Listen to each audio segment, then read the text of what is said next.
வணக்கம் வணக்கம். ஓகேவா? ஓகே. ஸோ இந்த நிகழ்ச்சியை வந்து நானே தொகுத்து வாங்கலாம்னு முடிவு பண்ணிட்டேன். ரெண்டு காரணம். ஒன்று, எப்படி இருந்தாலும் நான் பேசணும். படத்தை பற்றி நான் பேசினா அது கொஞ்சம் டைம் ஆகும் இல்லையா? டைமை சேவ் பண்ணலாம். உங்கள் டைமும் சேவ் பண்ணலாம், என் டைமும் சேவ் பண்ணலாம். வாழ்க்கையில் உங்களுக்கு கிடைக்க முடியாத கிஃப்ட் நான் உங்களுக்கு கொடுத்துருக்கேன், டைம். ஓகே. ஸோ முதல்ல இந்த படம் வந்து 2023 நாங்கள் ஒன் லைன் கேட்டோம். ஸோ 2 லைன் சொன்னார் மிஸ்டர் பொன் பார்த்திபன். அவர் தான் இந்த படத்தோட ரைட்டர். நாங்கள் ஃபஸ்ட்டு சூஸ் பண்ணது ஸ்கிரிப்டை தான். டைரக்டரோ இல்லை வந்து டெக்னீஷியன்ஸோ எதுவுமே கிடையாது. என்ன கதை பண்ண போகிறோம் அப்படின்றது தான் எங்களோட ஃபர்ஸ்ட் ப்ரையாரிட்டியாக இருந்தது. அப்படி நாங்கள் சூஸ் பண்ணது தான் வந்து mister Pon Parthiban. Sir please come forward sir. But இந்த கதை எங்களுக்கு புதுசு இல்லையா இண்டஸ்ட்ரி.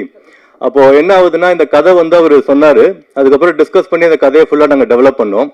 டெவலப் பண்ணும்போது அது ஒரு 6 months ப்ராசஸ். அதுக்கப்புறம் ஷூட்டிங் ஒரு வருஷம் அந்த மாதிரி போயிட்டு இருக்கும்போது எந்த படம் பார்த்தாலும் நம்ம சீன் இருக்கிற மாதிரியே ஒரு ஃபீல் இருக்கும். அது ரொம்ப கஷ்டம். அது மேபி அதனால தான் இந்த இஷ்யூஸ்லாம் வருது போல இருக்கு. நான் பார்க்கும்போது ஐயோ இந்த சீன் படத்தை சீக்கிரம் ரிலீஸ் பண்ணுண்டா, இல்லைன்னா மொத்த படமும் வந்துடும். அப்படிதான் எனக்கு தோணுச்சு. இப்பயுமே பார்த்துட்டு எத்தனை பேர் கம்ப்ளைண்ட் பண்ண போறாங்கன்னு எனக்கு தெரியல. அப்படி பண்ணா நான் கிளியரா அக்ரிமெண்ட் போட்டிருக்கேன் மிஸ்டர் பொன் பார்த்திபன் கூட. அவர் தான் கோர்ட்டுக்கு போகணும். பட் வராது. ஏன்னா நான் ஆல்மோஸ்ட் எல்லா படத்தையுமே பார்த்துட்டேன். நான் ஒரு வாரத்துக்கு 8 படம் பார்ப்பேன். புது படம் பழைய படம் அது அந்த டிஃப்ரென்ஸ் எனக்கு கிடையாது. சின்ன படம் பெரிய படம் எல்லா படத்தையுமே பார்ப்பேன். அதனால இப்போ வரைக்கும் எந்த சீனும் வரல சார். ஸோ இந்த படம் புதுசா இருக்கும். பழைய பாட்டோ பழைய சீனோ கண்டிப்பா இருக்காது. எல்லாமே வந்து நாங்க புதுசா யோசிச்சு தான் பண்ணிருக்கோம். உங்களுக்கு பார்த்தா ஒரு புது அனுபவமா இருக்கும். ஸோ பொன் பார்த்திபன் சார், நீங்க வந்து 2 வார்த்தை பேசவும்.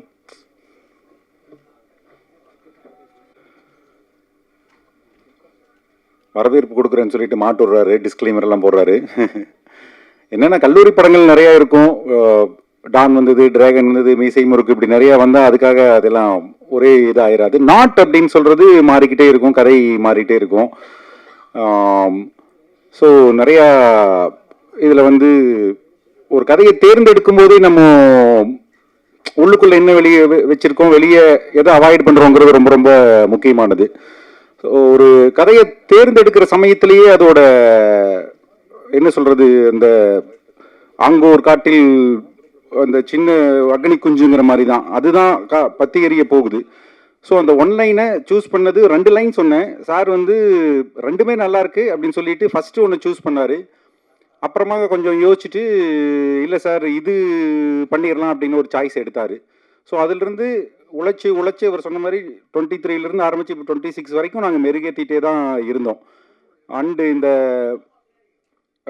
கதையை யோசிக்கும் போது எனக்கு ஒரு சின்னதாக ஒரு கதை ஒன்று சொல்லுவாங்க, எங்கள் அப்பா ஒன்று சொல்லுவார், அதை ஞாபகம் வச்சுக்கிட்டேன்.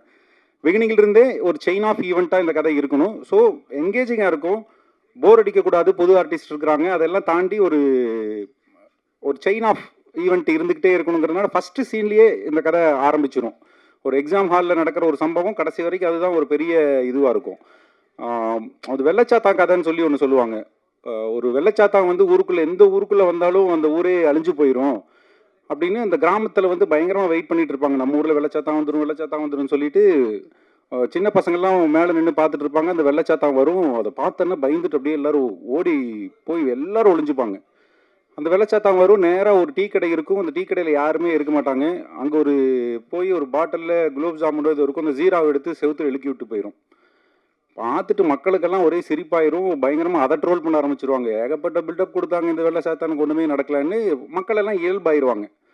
அப்போ அந்த ஜீரா மேலே போய் மெதுவாக ஒரு எறும்பு ஒன்று வரும். அந்த எறும்பு ஏதோ உட்கார்றதை பார்த்துட்டு ஒரு பள்ளி ஒன்று அதை பிடிக்கிறதுக்கு போகும். அந்த பள்ளியை பார்த்துட்டு அந்த கடையில் இருந்த ஒரு பூனை ஒன்று அந்த பள்ளியை பிடிக்கிறதுக்கு போகும். அந்த பூனையை அங்கே வந்து ஒரு மிலிட்ரிக்காரனோட டாகு, டாக் வந்து அந்த பூனையை பிடிக்கிறதுக்கு போனோன்னு அந்த கடையில் இருந்தவர் இடக்கல் எடுத்து அந்த பூனை மேலே டம்முன்னு அடிச்சிருவார். பூனை மேலே அடிச்சிட்டாங்க அவன் சொல்லிட்டு அவன் நாயை எடுத்து அவன் சுட்டுருவான். ராஸ்கல் கொன்றுவான். அவன் நாயை இது பண்ணுறியா நீ, ஒரு சிவிலியன் சொல்லி இவர் அந்த கடைக்காரனை வந்து சுட்டுருவார். கடைக்காரனை சுட்டோன்னா ஊர் மக்கள்லாம் சேர்ந்து அந்த மிலிட்ரி மேன் அடித்து கொண்டுருவாங்க. பக்கத்தில் இருந்த பெட்டாலியன் வந்து யார் அது மிலிட்ரி மேன் அடிக்கிறாங்கன்னு சொல்லிட்டு மொத்த ஊரையும் வந்து அழிச்சிட்டு போயிடுவாங்க. ஸோ சின்னதாக இப்படி இழுக்கிட்ட ஒரு சம்பவம் தான் ஒரு பெரிய ஒரு மொத்தமாக ஒரு ஊர் ஒரு கிராமம் அழியறக்கே காரணமாக இருக்கும். அப்படி ஒரு சின்ன பொறியில் இது ஆரம்பித்த இந்த படம் பிகினிங்லேருந்தே அப்படி ஏறிக்கிட்டே போகணுங்கிறதுல ரொம்ப அதுவும் வினோத் வந்ததுக்கப்புறம் இன்னும் கூட ஏறாத சீன்லாம் டைரக்டர் வந்ததுக்கப்புறம் நாங்கள் டிஸ்கஸ் பண்ணி தேவையில்லாத இது எல்லாத்தையும் தூக்கணும். ஈவன் எடிட்டர் இப்போ மாநில விருது வாங்கியிருக்கிறார், முதல்ல அதுக்கும் வாழ்த்துக்கள். நம்மளுடைய லாரன்ஸ் கிஷோர் அவர் அதுக்கப்புறம் அவங்க வந்து செதுக்குன்னு செதுக்கி ஒரு லெவலுக்கு வந்திருக்கு. ஸோ இப்போவும் பத்திரிகையாளர்களோட இதுதான், நீங்கள் வந்து இப்போ சமீபத்தில் சிறையாகட்டும், தலைவர் தம்பி தலைமையிலாகட்டும், உங்களோட பேனாலிருந்து அல்லது உங்களோட வார்த்தைகள், உங்களோட விமர்சனங்கள் தான் டக்குன்னு அந்த படத்தை பற்றிக்கிறக்கு உதவிச்சு. இங்கேயும் கூடிய விரைவில் இந்த படத்தோட ஷோ இருக்கும், பார்த்து நல்லபடியாக நீங்கள் எங்களுக்கும் ஆதரவு கொடுக்கணும்னு வேண்டிக்கிறேன். நன்றி, வணக்கம். அவரோட ஒர்க்குமே வந்து ரொம்ப அமேசிங்காக இருந்தது. அவர் பேர் வந்து சதீஷ் மெய்யப்பன். அவர் மிஸ்டர் ஓம் பிரகாஷோட அசோசியேட் சினிமாட்டோகிராஃபர். அண்ட் தென் நம்ம படத்தில் இந்த மில்லுரா சாங் பார்த்தீங்க இல்லைங்களா, அந்த பாட்டோட கோரியோகிராஃபர் மாஸ்டர் விஜய் சதீஷ் அவங்க வந்திருக்காங்க. அவங்க ஆக்சுவலாக நம்ம படத்தோட லாஸ்ட் டே தான் வந்து அந்த பாட்டோட ஷூட் வந்து நாங்கள் பண்ணோம். அவங்களுக்கு நாங்கள் கொடுத்த டைம் வந்து 2 நாள். பட் அவங்க ஒரு நாளில் பாட்டு முடிச்சுட்டு அவங்க முடிக்கல, நாங்கள் முடிச்சிட்டோம். ஏன்னா 2வது நாள் நாங்கள் அவங்களுக்கு சான்ஸே கொடுக்கல. அந்த சான்ஸை கொடுக்காத மனுஷன் மிஸ்டர் லாரன்ஸ் கிஷோர். அவர் படத்தை எடிட் பண்ணி எங்கிட்ட காமிச்சாரு, ஃபுல் பாட்டையும் காமிச்சிட்டாரு. அப்போ நான் சொன்ன மாஸ்டர்கிட்ட, மாஸ்டர் பாட்டு முடிஞ்சிருச்சு அப்படின்னு. Master please come.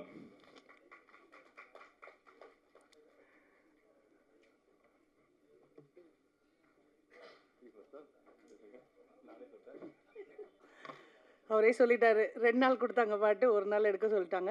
பட் அந்த 1 நாளில் கூட நம்மளுக்கு நிறைய ஒர்க் இருந்தது. வினோத் சாரோட அசிஸ்டன்ஸும் வினோத் சாரும் ரொம்ப ஹார்ட் ஒர்க் பண்ணாங்க அதுக்கு. லெனின் சார் சொல்லணும்னா ரொம்ப ஹார்ட் ஒர்க் பண்ணார். ஏன்னா சின்ன சின்ன விஷயம் கூட பார்த்து பண்ணுவார். நம்ம இதுக்கு முன்னாடி எந்த சாங்லேயும் பண்ணாத விஷயங்கள்லாம் பண்ணணும் அப்படின்னு சொல்லிட்டு. ஸோ இந்த ஃபுல் படம் பார்க்கும்போது அந்த சாங் இன்னும் நிறைய வரும்னு நினைக்கிறேன். அதே மாதிரி பிரவீன் சார், இந்த மாதிரி பண்ணிங்கன்னா நாங்கள் எல்லா பாட்டும் எப்படி பண்ணுறது, சீன்ஸ் எல்லாம் தூக்கி சாங்கில் போட்டுடுறாங்க. பட் 2 நாளும் மாண்டேஜ் தான் சொன்னாங்க. ஏற்கனவே சீன்ஸ்லாம் நிறைய எடுத்ததுனால அந்த மாண்டேஜ் இதெல்லாம் இதில் ஆட் பண்ணிட்டாங்க. அப்புறம் அந்த குத்து சாங் கூட நான் கேட்டுகிட்டே இருந்தேன், ப்ளீஸ் சார் அது பண்ணிடலாம் அப்படின்னு. சார் இந்த படம் முடியாது, அடுத்த படத்தில் பண்ணலாம் அப்படின்னு சொல்லியிருக்காரு. ஏன்னா அந்த விஷுவல், அந்த கட் பண்ணியிருக்க அந்த லிரிக்கல் வீடியோவே சூப்பராக இருக்குது. ஸோ அது விஷுவலாக பண்ணியிருந்தால் இன்னும் நல்லா இருந்திருக்கும்னு நினச்சேன். பட் மூவியில் நிறைய விஷயங்கள் இருக்கிறதுனால அது தேவைப்படலை அப்படின்றதுனால அது ஷூட் பண்ணல. பட் இந்த வாய்ப்பளித்த லெனின் சாருக்கும் வினோத் சாருக்கும் அண்ட் மற்ற எல்லா டீமுக்கும் ரொம்ப நன்றி. ஏன்னா லெனின் சாரோட இது செகண்ட் டைம் நான் ட்ராவல் பண்ணுறேன். அண்ட் மேம் உங்களுக்கும் ரொம்ப தேங்க்ஸ். அவங்க எப்போவுமே என்னோடய ஒர்க்கை ரொம்ப பாராட்டிகிட்டே இருப்பாங்க. ரீசெண்டாக கூட என்னோடய ஒர்க் ஒன்று போட்டிருந்தேன், அதை பாராட்டினாங்க. ரொம்ப தேங்க்ஸ் மேம். மறுபடியும் மேலும் லெனின் சாரோட ஒர்க் பண்ணுவேன் நம்பிக்கை இருக்குது. இன்னும் அடுத்த பாட்டில் இவரை டான்ஸ் ஆட வைக்கணும்னு இருக்கிற ஆசை. நல்ல ஒரு குத்து பாட்டு டான்ஸ் ஆட வைக்கணும்னு ஆசை. சார் மியூசிக் கரெக்டாக இவருக்கு கூட ஏற்ற மாதிரி ஒரு நல்ல மியூசிக் போட்டுருங்க. ஓகே, நெக்ஸ்ட் சாங்கில் பாடிடலாம். Thank you so much. தேங்க்யூ. நீங்கள் இப்படி சொன்னீங்கன்னா அப்புறம் மக்கள் என்ன சொல்லுவாங்க? பாட்டு இருக்குது, கடைசியாக எல்லாம் படம் முடிச்சுட்டு போகும்போது டான்ஸ் ஆட்டு போகணும் அப்படின்றதுக்காகவே அந்த பாட்டு வச்சுருக்கோம். மற்றபடி ஃபோர்ஸ் பண்ணி வைக்கணும் அப்படின்னு நாங்கள் எதுவுமே பிளான் பண்ணல. கதைக்கு தேவைப்பட்டுச்சுன்னா வைப்போம். பட் இந்த பாட்டு வந்து எனக்கு ரொம்ப ஃபேவரட். படத்தோட டிஸ்கஷன் ஸ்டார்ட் ஆகும் போதே ஸ்டார்ட் ஆன பாட்டு. இந்த பாட்டுக்கு ரொம்ப அழகாக ஸ்டார்ட் பண்ணி லிரிக்ஸ் பண்ணவர் மிஸ்டர் மோகன்ராஜன். அவர் one of the busiest lyricist in Kollywood, உங்கள் எல்லாத்துக்கும் தெரியும். அவரை நானே 2 வருஷம் கழிச்சு இன்றைக்கி தான் பார்க்குறேன். Thank you for coming sir. இல்லை, இதுக்கு முன்னாடி நாங்கள் அவரோட அப்பாயின்மெண்ட் கேட்காம நான் வச்சுட்டேன். அதுதான் நான் பண்ண பெரிய தப்பு. ஸோ அதனால் நான் உண்மையிலுமே எதிர்பார்க்கல சார். இந்த மாதிரி பெரிய மனுஷங்க வந்து வாழ்த்து பண்ணாதான் நல்லாயிருக்கும். ஸோ அதனால் please come on to the stage sir. நான் உண்மையாலுமே எல்லாத்துக்கும் சர்ப்ரைஸ் கொடுக்கலான்னு பார்த்தா நீங்கள் எனக்கு சர்ப்ரைஸ் கொடுத்துட்டீங்க.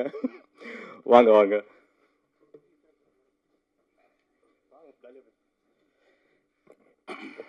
அவர் சொல்லிட்டு தான் கிண்டல் அடிக்கிறாரு. அதை மீடியா முன்னாடி அப்படிலாம் இல்லை. லாஸ்ட் ஆடியோ ரிலீஸ்க்கு ஏன் வர முடியலன்னு ரீசன் சொல்லிட்டேன். எங்கள் சொந்தக்காரங்க ஒருத்தர் தவறிட்டாங்க, அதனால் வர முடியல. அதுக்கு நான் இங்கேயே மன்னிப்பு கேட்டுறேன். ரொம்ப மகிழ்ச்சியாக இருக்குது. இந்த படத்துக்குள்ளே நான் வர்றதுக்கு ரொம்ப ரீசன் வந்து கேமராமேன் சதீஷ் மெய்யப்பன் தான். அவன் தான் ஒரு முறை கால் பண்ணி ஒரு ஆல்பம் பண்ணோன்னே நம்ம பண்ணலாமா அப்படின்னு கேட்டாப்புல. யாரா ப்ரொடியூஸ் பண்ணுறா அப்படின்னா, ப்ரொடியூஸ் பண்ணுறவர் தான் நடிக்க போகிறாரு, அவர் வந்து ஒரு ஆல்பம் பண்ணிவிட்டு அதுக்கப்புறம் ஹீரோவாக போகிறாரு அப்படின்னு சொன்னோன்னே, இது மாதிரி நிறைய பேர் சொல்லுவாங்க, ஆனால் பண்ணுவாங்களா அப்படின்னு. இல்லைண்ணா, நமக்கு ஆல்பம் ஃபஸ்ட்டு கன்ஃபார்ம் பண்ணிவிட்டோம், அப்புறம் படம் பண்ணுறாங்க பண்ணல அது அப்புறம் பார்த்துக்கலாம் அப்படின்னாப்புல. அப்புறம் அந்த ஆல்பம் பண்ணி அதே மாதிரியே அதை ஆல்பமாக ஷூட் பண்ணி அதையும் ரிலீஸ் பண்ணிவிட்டு அதுலேருந்து நண்பரானவர் தான் மிஸ்டர் லெனின், இந்த படத்தோட கதாநாயகன் அண்ட் ப்ரொடியூசர். அந்த நட்பு வந்து இன்னும் தொடருது. இது வந்து மேடையில் வந்து ஒரு மாதிரி ஜாலியாக சொன்னாலும் அந்த அன்பு வந்து நேரில் பார்க்கும்போது அவரை கட்டி அணைக்கிறதா இருக்கட்டும், அவர் பேசுகிற வார்த்தைகளாக இருக்கட்டும். எனக்கு வந்து 2வது பாட்டு முடித்தவொன்னே ஒரு பேமெண்ட் தேவைப்பட்டுச்சு.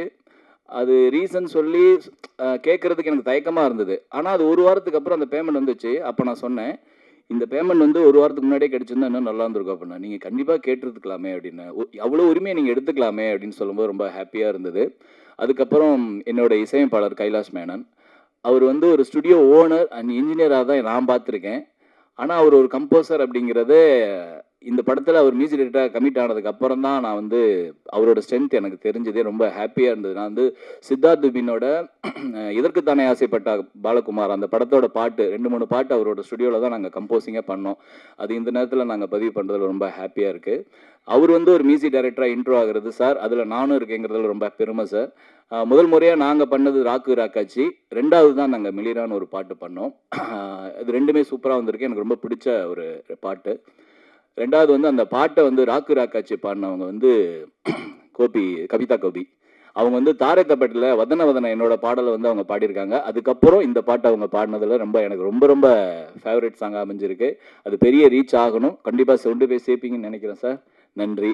அதுக்கப்புறம் பார்த்தீங்கன்னா என்னோட நண்பர் எடிட்டர் லாரன்ஸ் கிஷோர் வந்து என்னுடைய நான் வந்து மீடியா ஆர்ட்ஸ் படிக்கும்போது அவர் வந்து விஸ்காம் பண்ணார்.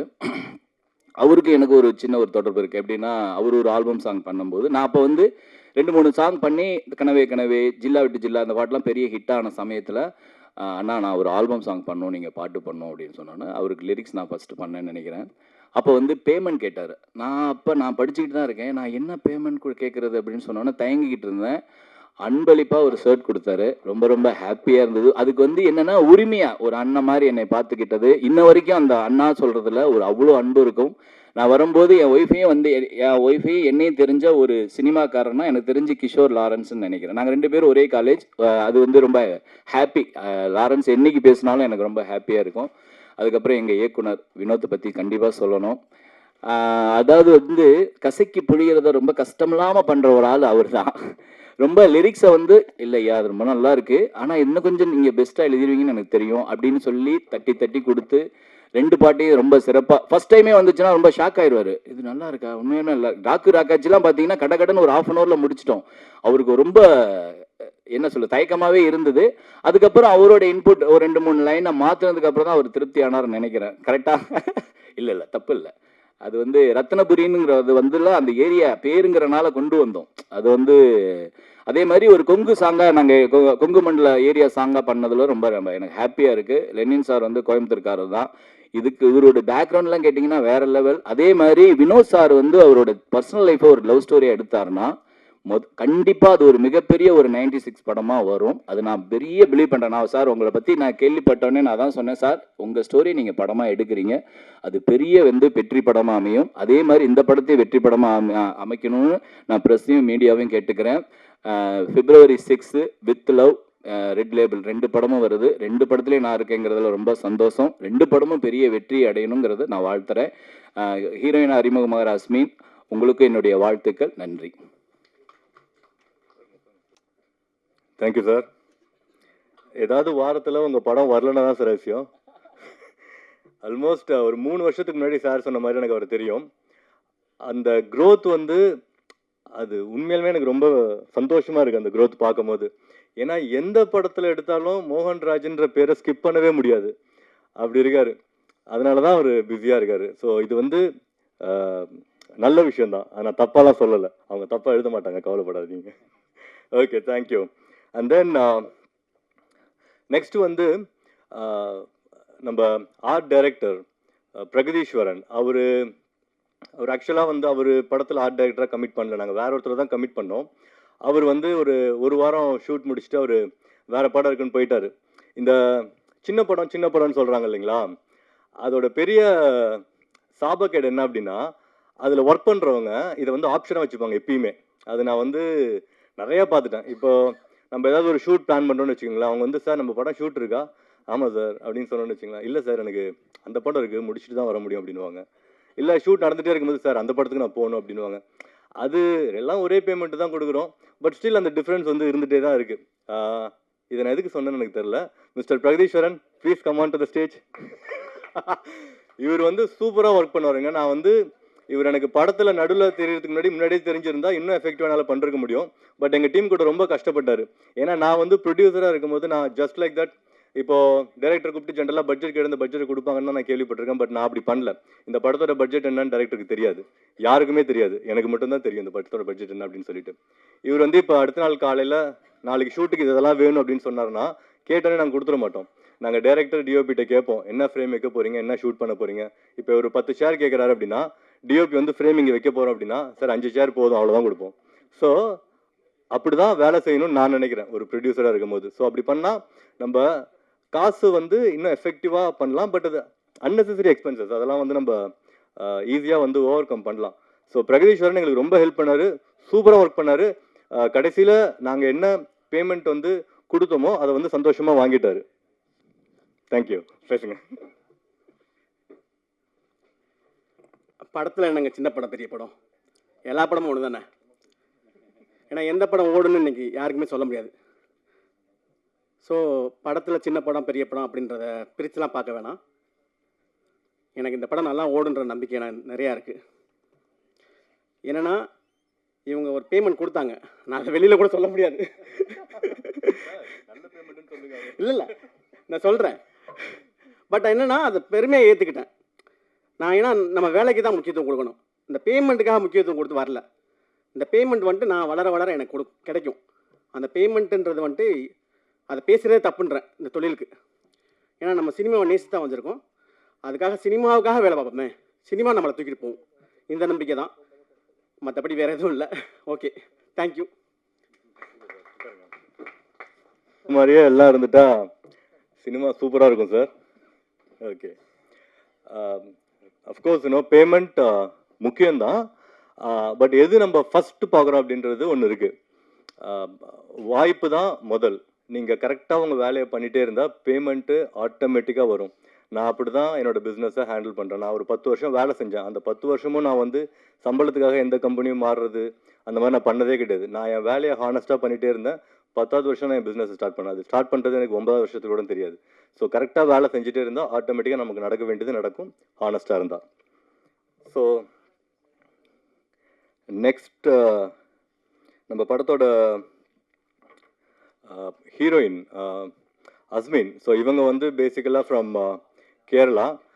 இவங்களுக்கு முன்னாடி நாங்கள் ஒரு 5 ஹீரோயினை செலக்ட் பண்ணி அதுக்கப்புறம் அவங்க பண்ண முடியாமல் அதில் ஒருத்தவங்க ஒரு நாள் ஷூட் பண்ணி அவங்க திருப்பியும் கண்டினியூ பண்ணாமல் இவங்க வந்து 6ஆக வந்தாங்க. அதனால் அவங்களுக்கு 6 சாமின் பேரே வச்சுருக்கோம். 5 பேரை கொண்டுட்டு வந்தாங்க அப்படின்னு சொல்லிட்டு. இதை வேற அவங்க பெருமையாக சொல்லுவாங்க. ஏன்னா அவங்களுக்கு கொண்டுட்டு வந்தானா அர்த்தம் தெரியாது. வெளியே போயிட்டு நான் 5 பேரை கொண்டுட்டு வந்தோம் அப்படின்னு சொல்லுவாங்க. சத்தமாக சொல்லாதம்மா பிடிச்சிட்டு போயிடுவாங்க. ஸோ அந்த மாதிரி ரொம்ப ரொம்ப நைஸ் கேர்ள். ஷூட்டிங்க்கெல்லாம் கரெக்டாக ஆன் டைமுக்கு வந்துடுவாங்க. S right, yeah on time வந்துடுவாங்க. எந்த பிரச்சனையும் கிடையாது. கேரவன் கேட்க மாட்டாங்க, அசிஸ்டன்ட் கேட்க மாட்டாங்க. ப்ரொடக்ஷனில் என்ன ஃபுட்டு கொடுக்குறோமோ அதுதான் சாப்பிடுவாங்க. நல்ல சாப்பாடு தான் கொடுத்தோம் எல்லாத்துக்குமே. So please come Azmin.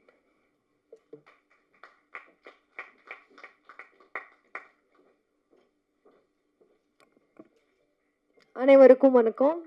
Thank you for having me on board, Lenin sir, and also thank you every media personnel who is present here today. எனக்கு ரெட் லேபிள்னா ஒரு புது உறவு மாதிரி. I'm sorry if my Tamil is broken.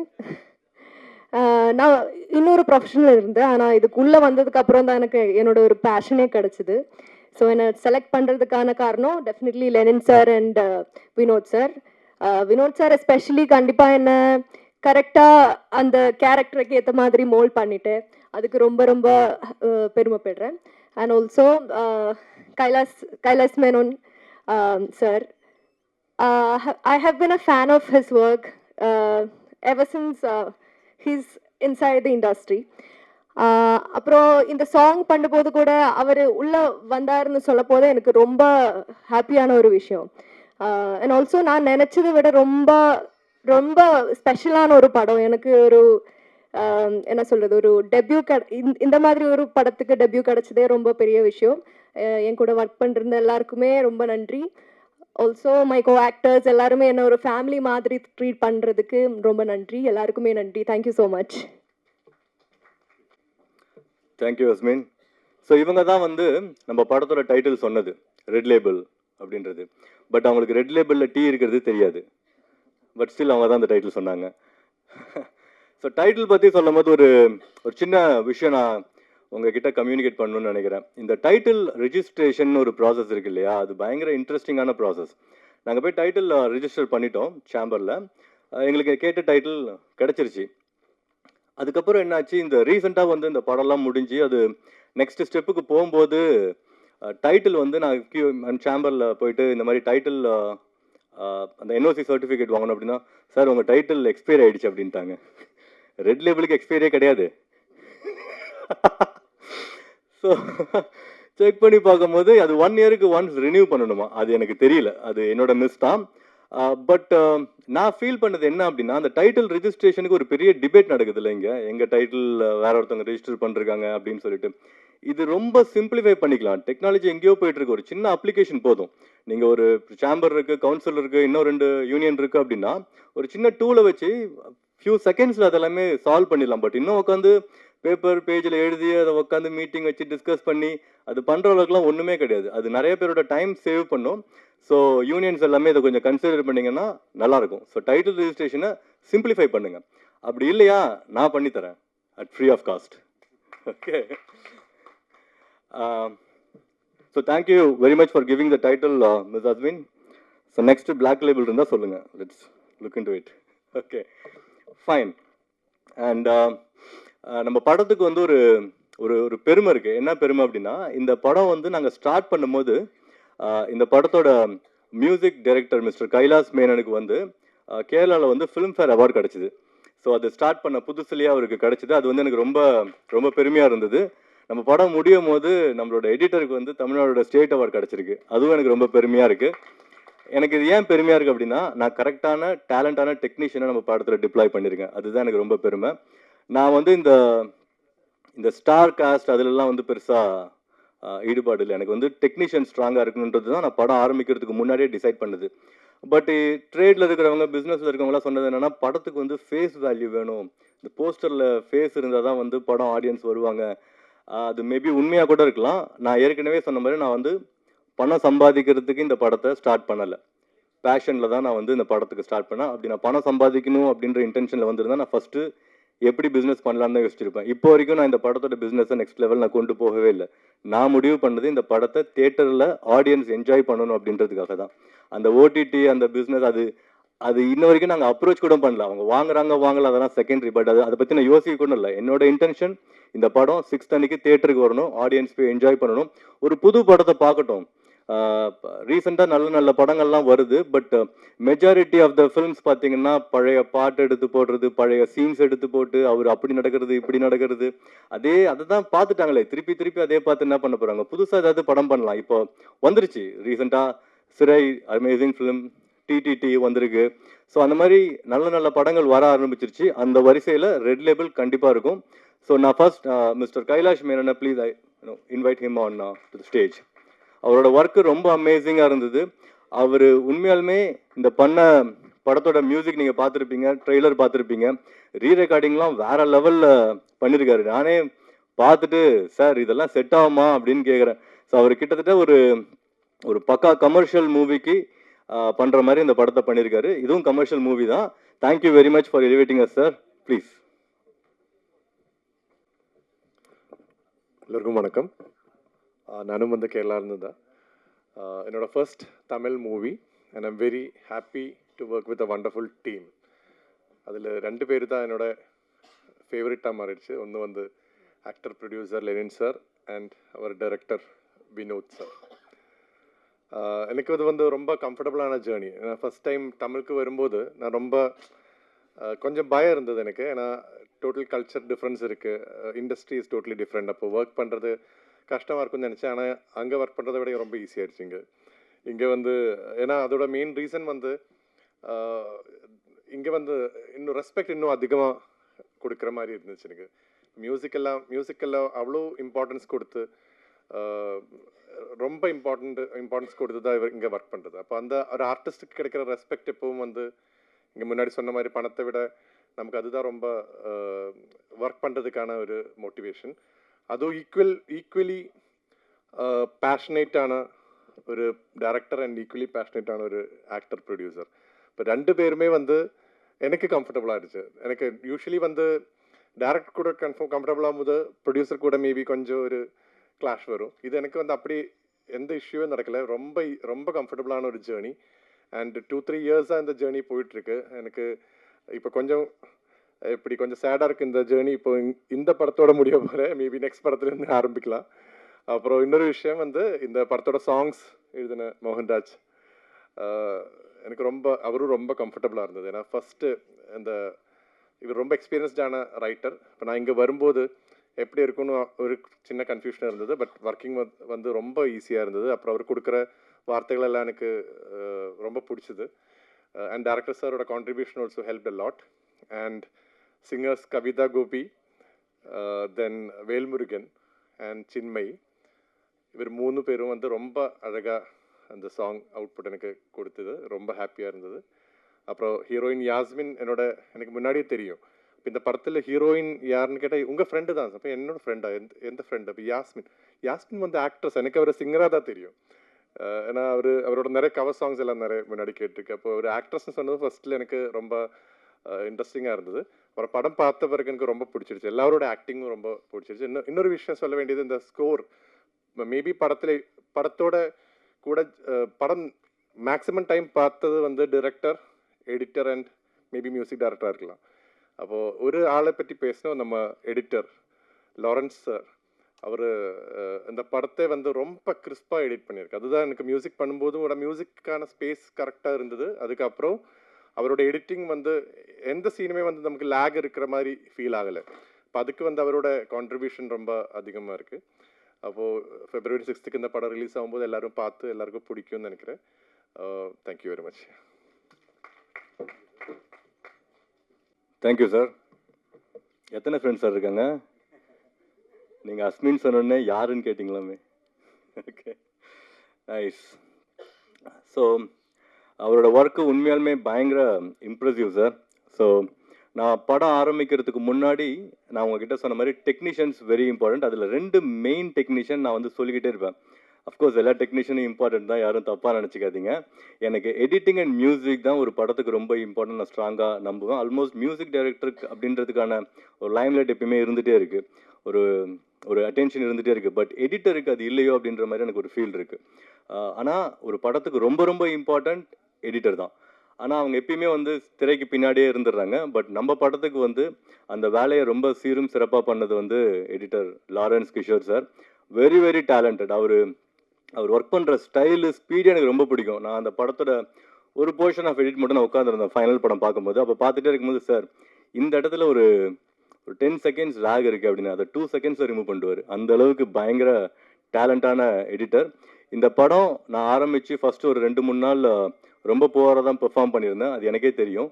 அதை edit பண்ணி பார்க்கும்போது டைரக்டர்கிட்ட சொல்லிட்டே இருப்பேன், சார் அது ரொம்ப புவராக இருக்குது, மேபி நம்ம ரீஷூட் பண்ணணும் அப்படின்னு. பட் அந்த செலவு எனக்கு வைக்காமல் அந்த சீனை எடுத்து படத்தை டிஸ்டர்ப் பண்ணாமல் எடிட்டர் எனக்கு ஹெல்ப் பண்ணிட்டாரு. அந்த மாதிரி எனக்கு நிறையா பண உதவி பண்ண Lawrence Kishore sir, please come on to the stage. அவர் ரீசெண்டாக இப்போ ஸ்டேட் அவார்டு வாங்கினது டீம், பட் ஸ்டில் ப்ளீஸ். எல்லாருக்கும் வணக்கம். எல்லாம் நல்லா பேசிட்டீங்க. நான் எதுவுமே ப்ரிப்பேர் பண்ணல இன்றைக்கி. ஏன்னா நம்ம லாஸ்ட் ப்ரெஸ் மீட்லேயே நான் சொல்ல வேண்டியது எல்லாமே சொல்லிட்டேன். பட் இருந்தாலும் again thank you so much sir. Producer, actor, இன்னைக்கு ஆங்கர். சார் பல ரூபம் எடுப்பார், எல்லாத்துலேயும் பர்ஃபெக்டாக பண்ணுறாரு. ஏதோ ப்ரொஃபஷனல் ஆங்கர் மாதிரி ஆங்கர் பண்ணிட்டு இருக்காப்புல. ஸோ வாழ்த்துக்கள் சார். அவரோட கான்ஃபிடன்ஸ் லெவல் எனக்கு எப்பவுமே ரொம்ப பிடிக்கும். நான் லாஸ்ட் டைம் நிறைய சொன்னேன், அவர் படத்தை இந்த டைமில் எடுத்து முடிச்சாரு, இந்த டைமில் ரிலீஸ் பண்ணணும்னு பிளான் பண்ணார். இப்போ Feb 6th ரிலீஸ்க்கு வந்துருச்சு. So congratulation sir. And as a ப்ரொடியூசராக ஒரு டெக்னீஷியனுக்கு எவ்வளோ ரெஸ்பெக்ட் பண்ணமோ அதோட அதிகமான லெவலில் ஒரு டெக்னீஷியன் ரெஸ்பெக்ட் பண்ணுற ஒரு ஆக்டர் அண்ட் ப்ரொடியூசர். அண்ட் சம்பளமாகவும் இருக்கட்டும் சரி, எல்லா விதத்துலையும் ரெஸ்பெக்ட் பண்ணி நம்மளுக்கு நல்ல ஒரு அங்கீகாரத்தை கொடுக்குறாப்புல. So thank you so much. And நான் இப்படியே லைனாக வந்துடுறேன். மோகன் அண்ணா, அண்ணா என்னோட காலேஜ் சீனியரு. அண்ணாவும் அக்காவும் எனக்கு ரொம்ப க்ளோஸ் ஃப்ரெண்ட்ஸ் அப்பத்துலேருந்து, காலேஜ் படிக்கும் போதுலேருந்து. அண்ட் நான் ஃபஸ்ட்டு ஒரு ஆல்பம் மியூசிக் வீடியோ காலேஜ் படிக்கும் போது எடுத்தேன். அதுக்கு அண்ணா தான். அப்போ நான் அண்ணாட்ட கேட்டேன், அண்ணா இந்த இது மட்டும் ஒரு சாங் மட்டும் எழுதி கொடுத்தீங்கன்னா, ஏதோ ஒரு மாற்றம் அந்த பாட்டு பேர்னா நீங்கள் தான் எழுதி கொடுத்தீங்க. So thank you so much. அண்ணா ஒரு லக்கி சாம், எந்த படத்தில் இருக்காதோ அந்த படம் hit. And Pon Parthiban sir again அவர் அடுத்த ஒரு லக்கி சாம், அவர் எந்த படம் பண்ணுறாரோ அந்த படம்லாம் ஒரு ஹிட்டு கண்டென்ட்டில் தான் இருக்கும். So thank you sir. And Kailash brother, wonderful. நான் மியூசிக் ஒரு டெம்ப் மியூசிக் எப்பவுமே இது பண்ணும்போது ஒரு ஸ்கோரில் வச்சுட்டு தான் இது சீன் ரெஃபரன்ஸே காட்டுவேன். ஸோ நான் வச்சுட்டு காட்டும் போது எனக்கு அது திருப்பி வரும்போது ஒரு சில டைமில் மிஸ் ஆகிடும். நம்ம ஒரு இதில் பண்ணியிருப்போம், டெம்ப் மிஸ் ஆகிடும். அண்ட் ட்ரெய்லருக்குலாம் ஒரு நம்ம ஒரு டெம்பில் கட் பண்ணியிருப்போம், அது மிஸ் ஆகும். பட் பர்ஃபெக்டாக அதை மேட்ச் பண்ணி அந்த என்ன நாங்கள் ஆஃப்லைனில் என்ன ரெஃபரன்ஸில் நாங்கள் ஒரு மியூசிக் ஒரு டெம்போவில் இந்த படத்தை பேஸ்ட் பண்ணி வச்சுருந்தோமோ அதே பேஸ்டில் சூப்பராக மியூசிக் பண்ணி அண்ட் சாங்ஸ் ரெண்டுமே கலக்கிட்டாப்ல. ராக்காக இருக்கட்டும் அண்ட் அந்த மெலடி சாங் இருக்கட்டும், ரெண்டுமே சூப்பராக பண்ணிட்டாரு. Congrats brother. அண்ட் ஆஸ்மின் அவங்க டெபியூ பண்ணுறாங்க தமிழில். Congrats and welcome to Tamil cinema. And sir அனுமோகன் சார், அவர் பாம்பு புத்துக்குள்ளே நான் சார் அவர்கிட்ட கேட்பேன், ஏன் அது டைலாக் சார் அது உள்ளே வச்சுருக்கலாமே, டேரக்டர்கிட்ட கேட்டேன், இந்த டைலாக் ஏன்னா உள்ளே நீங்கள் இது பண்ணிருக்கலாமே சாரோட இந்த டைலாகை. பட் ஆனால் மிஸ் ஆயிடுச்சு. Thank you sir. அண்ட் மாஸ்டர், நான் எதுவும் பிளான் பண்ணிலாம் தூக்கல மாஸ்டர்.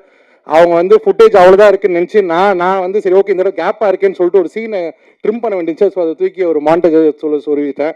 ஸோ நெக்ஸ்ட் டைம் என் மேலே எந்த தப்பும் இல்லை, நீங்கள் என் மேலே கோவப்படாதீங்க.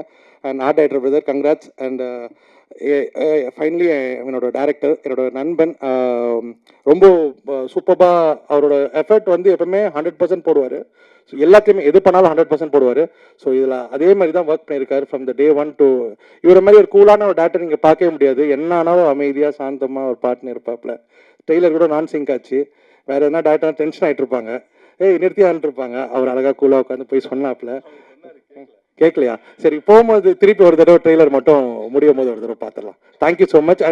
அண்ட் ஃபைனலாக thanks to Tamil Nadu government and press media எல்லாருக்குமே எனக்கு தமிழ்நாடு ஸ்டேட் அவார்டு கிடச்சிருக்கு தேன் படத்துக்கு. Thank you so much. Thank you sir. படத்தில் போகிற மாதிரியே இருக்கும் பார்க்குறதுக்கு. சூப்பர். ஸோ நெக்ஸ்ட்டு நம்ம சிங்கர் இந்த பாட்டை பாடினது மேடம் கவிதா கோபி. அவங்க ஆடியோ லான்ச்சுக்கும் வந்து அந்த பாட்டை பாடினாங்க. என்ன ரொம்ப லேட்டாக வந்துட்டாங்க, சொல்ல மாட்டாங்க மேடம், ஓகேங்களா? கடைசியாக வந்து நான் பாடியே தீருவேன் அப்படின்னு பாடினாங்க. ரொம்ப அருமையாக பாடினாங்க. ஸோ இந்த பாட்டோட வைப் ஆக்சுவலாக இந்த பாட்டு வந்து படத்தில் ஆரம்பத்தில் வைக்கும் போது இருந்தது அந்த சுச்சுவேஷனில். பட் அகெயின் அந்த படம்லாம் முடிச்சுட்டு பார்க்கும்போது அது வந்து எங்கேயுமே பிளேஸ் ஆகலை. சரி, நம்ம இவ்வளோ செலவு பண்ணி அந்த பாட்டை வந்து இது பண்ணிட்டோமே அப்படின்றதுக்காக வச்சா அது வந்து தப்பு இல்லைங்களா? கதைக்கு வேணும் அப்படின்னா நம்ம வைக்கலாம், வேணாம் அப்படின்னா அதை ரிமூவ் பண்ணிடணும். ஸோ அப்படி தான் ரிமூவ் பண்ணோம். பட் ஸ்டில் அந்த பாட்டு வந்து படத்தில் இருக்குது, எண்டில் இருக்குது. படம் முடிச்சதுக்கப்புறம் இந்த பாட்டை மிஸ் பண்ணக்கூடாது அப்படின்றதுக்காக அந்த பாட்டை வந்து நாங்கள் ப்ளேஸ் பண்ணிருக்கோம். ஸோ தட் வெளியே போகும்போது அவங்களுக்கு ஒரு வைப்போட போகலாம். Madam please come on to the stage. நீங்கள் 2 வார்த்தை பாடினீங்கன்னா நல்லாயிருக்கும்.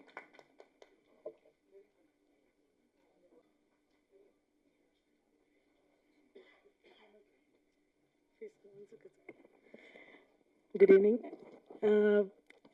இந்த பாட்டு வந்து ஃபஸ்ட்டு எனக்கு காண்டாக்ட் பண்ணது மோகன் சார்.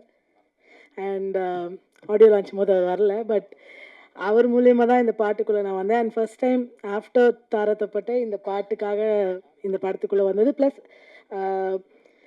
நம்ம கைலாஷ் சாரோட ஸ்டூடியோவில் நிறைய பாடல்கள் நான் ரெக்கார்ட் பண்ணியிருக்கோம். ஆனாலும் இந்த பாடல் பாடும்போது அது ஒரு வைப் வந்து ரொம்பவே நல்லா இருந்தது. ஏன்னா அவ்வளோ ஸ்பீடான ஒரு சாங் அண்ட் அதுக்கேற்ற மாதிரி ரொம்ப காம்பேக்டாக அந்த லிரிக்ஸும் அதில் அமைஞ்சிருந்தது. அண்ட் இந்த சாங் நான் பாடினது I was very happy. And also அவர் சொன்ன மாதிரி சாங் இல்லைன்னாலும் ரொம்ப ஃபீலாக இருந்தது. ஆனால் இப்போ இருக்குது, இப்போ கன்ஃபார்ம் பண்ணனா I'm also back to happy. And sir ஆடி பார்த்துருப்பணும் அப்படின்னு நினச்சோம், ஆனால் அது நடக்கலை. இன்றைக்கி ஆடுங்க, இப்போ நான் பாடுறேன், நீங்கள் ஆடினாலும் சந்தோஷம்தான். பட் இருந்தாலும் மேபி நெக்ஸ்ட் மூவி உங்களை ஃபுல் பர்ஃபார்மன்ஸில் பார்க்கலாம். Okay, thank you. பாடணுமா? பியவா? சரி, உங்களுக்காக ராக்கு நீங்கள் கேட்டீங்க ஆல்ரெடி.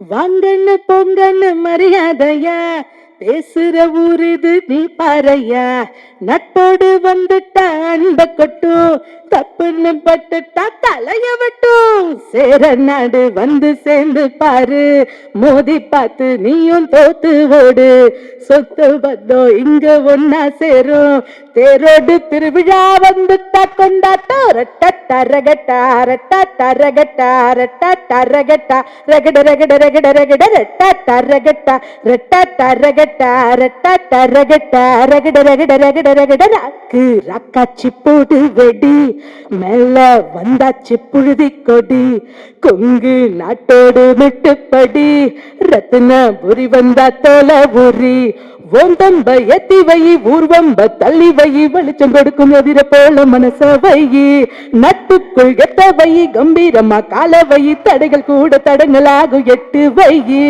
ராக்கு ரக்காச்சி கமான் போட்டு வந்தாச்சே ரட்டா ரகட்டா ரட்டா ரகட்டா ரட்டா ரகட்டா ரகட ரகட ரகட ரகட ரட்டா ரகட்டா ரட்டா ரகட்டா ரட்டா ரகட்டா ரகட ரகட ரகட ரகட ஹே தேங்க்யூ தேங்க்யூ மேடம். இந்த படம் நான் வந்து ப்ரொடியூஸ் பண்ணி நடிச்சதால ஸோ நடிக்கும் போது நமக்கு நிறைய அந்த ப்ரொடக்ஷனில் ஃபோக்கஸ் பண்ண முடியாது. அதனால நான் என்ன பண்ணுவேன்னா ஜென்ரலாக இப்போ ஒரு 20 நாள் ஷெடியூல் போகிறோம் அப்படின்னா அந்த 20 நாளைக்கு என்னென்ன ஷூட் பண்ண போகிறோம், ஒரு டிபார்ட்மெண்ட்லையும் என்னென்ன எக்ஸ்பென்சஸ் இருக்குது அப்படின்றத கம்ப்ளீட்டாக டீட்டெயிலாக ஒர்க் பண்ணி என்னோட டீம்கிட்ட வந்து ஹேண்டில் பண்ணுவேன். அதுக்கப்புறம் நான் ஜாலியாக இருப்பேன், அவனுங்களால ஜாலியாக இருக்க முடியாது. அப்படி 2 பேர் மிஸ்டர் பிரவீன் அண்ட் கோகுல் வாங்க மேலே, என்னோட ரெப்ஜன் டீம். அவங்க ரொம்ப இம்பார்ட்டன்ட் ரோல் பிளே பண்ணிருக்காங்க இந்த படத்துல. ஐ மீன் நடிக்கவும் செஞ்சிருக்காங்க. பட் அதோட முக்கியமான ரோல் வந்து எந்த பிரச்சனையும் இல்லாம இந்த படத்தை வந்து ரன் பண்ணிருக்காங்க.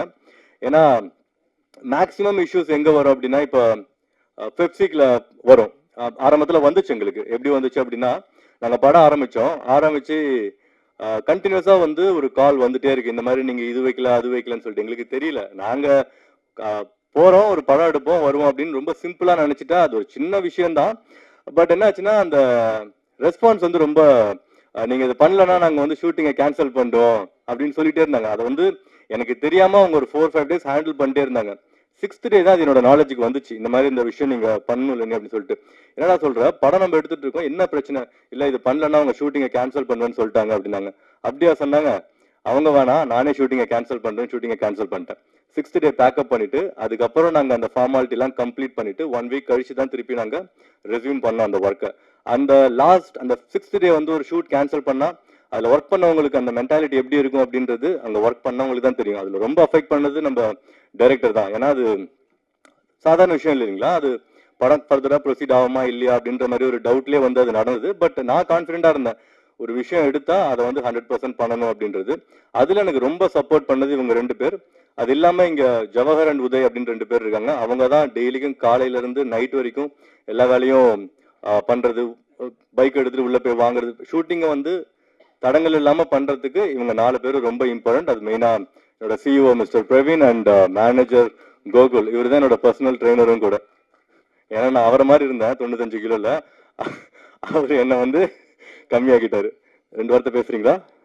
ஓகே, நானே பேசிட்டேன். நெக்ஸ்ட் நம்ம டைரக்டரை பத்தி சொல்லிடலாம். ஸோ நம்ம படத்துல வந்து நாங்க செப்டம்பர் 2023 ஸ்டோரி டிஸ்கஷன் ஸ்டார்ட் பண்ணோம். அதுக்கப்புறம் பவுண்டட் ஸ்கிரிப்ட் ரெடி பண்றதுக்கு ஆல்மோஸ்ட் ஜான் ஆயிடுச்சு. அந்த பவுண்டட் ஸ்கிரிப்ட் ரெடி பண்ணி பிரிண்ட் பண்ணி டேபிள்ல வச்சுட்டு அதுக்கப்புறம் தான் நாங்கள் டைரக்டர் வந்து சூஸ் பண்ணோம் ஜான் 2024. ஸோ அவரு செலெக்ஷன் கிரைட்டீரியா ரொம்ப சிம்பிள். 10 மணிக்கு வர சொன்னோம், ஷார்ப்பா 10 மணிக்கு வந்தாரு. அதுக்கு முன்னாடி நாங்க சொன்ன முக்காவாசி டைரக்டர் வரல ஆன் டைம். ரொம்ப டெய்லாம் இல்லை, ஒரு 5 minutes லேட்டாக வந்தாங்க. பட் அதுவுமே தப்பு இல்லையா, இவர் ஆன் டைம் வந்தார், அதனால அவர் செலக்ட் பண்ணிட்டோம். அவர் ஒர்க் பண்ணது அது என்ன அப்படின்றதெல்லாம் நான் ரிவ்யூ பண்ணவே இல்லை. பார்க்கும்போது இவர் பண்ணிடுவார்னு ஒரு கான்ஃபிடென்ட் வந்தது. அந்த மாதிரி படம் முடிஞ்சிருச்சு. 5 நாள்ல ரிலீஸ் வரைக்கும் கொண்டு வந்து விட்டுட்டாரு. நிறைய ஸ்ட்ரகிள்ஸ் இருந்தது ஷூட் டைம்ல. எனக்கும் அவருக்கும் கான்ஃப்ளிக்ட், டீமுக்கும் அவங்களுக்கும் ஜென்ரலாக நடக்கிறது தான். பட் அது எல்லாமே வந்து அதை பொறுத்துக்கிட்டு அந்த படம் அவுட் நல்லா வரணும் அப்படின்னு ஒரு டீமா இவங்களும் சரி அவங்களும் சரி அதை ஒர்க் பண்ணி அதை ஒரு ப்ராடக்டா கொண்டு வந்து இப்போ உங்களுக்கு ப்ரெசென்ட் பண்றதுக்கு நாங்க ரெடியா இருக்கோம். Sir please come sir.